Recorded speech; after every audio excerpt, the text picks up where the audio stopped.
நல்ல கதை அம்சமும் திரைக்கதையும் கூடிய படங்களை தர வேண்டும் என்பதே தனது ஆவல் என நடிகர் ரஜினிகாந்த் தெரிவித்துள்ளார்.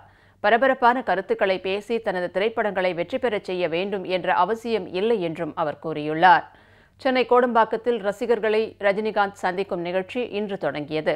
இதில் உரை நிகழ்த்திய நடிகர் திரு ரஜினிகாந்த் தனது திரைப்படங்கள் வெற்றி பெற வேண்டும் என்பதற்காக ரஜினிகாந்த் பரபரப்பான கருத்துக்களை வெளியிடுவார் என பரவியுள்ள தகவலை மறுத்த அவர், அதுபோன்ற செயலில் ஈடுபட்டு தனது படங்களை வெற்றி பெறச் செய்ய வேண்டிய அவசியம் இல்லை என தெரிவித்தார்.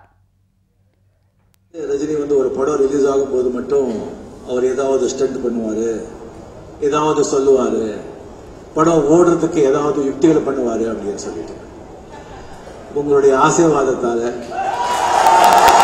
உங்களுடைய அன்பாக நான் அப்படி பண்ண வேண்டிய அவசியம் இல்லை.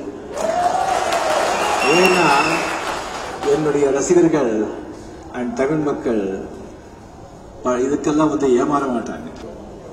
அரிசி வெந்தாதான் சோறாகும், படம் நல்லா இருந்தாதான் வெற்றி அடையும். நீ என்ன தலைகீழா கொட்டிக்கண்ணா அடிச்சா கூட ஒண்ணுமே செய்ய முடியாது. என்னுடைய முத்துராம் சார் மாதிரி அண்ட் எல்லா பெரிய டைரக்டர்ஸுங்க, ப்ரொடியூசர்ஸுங்க நல்ல கதைக்கு கொடுத்து நல்ல திரைக்கதை அமைச்சு நல்ல சாங்ஸுங்க பண்ணி நல்ல கருத்துங்க சொல்லி நல்ல படங்க கொடுத்திருக்கிறதுனால தான் நான் இப்போ கூட இங்க நிக்கிறேன்.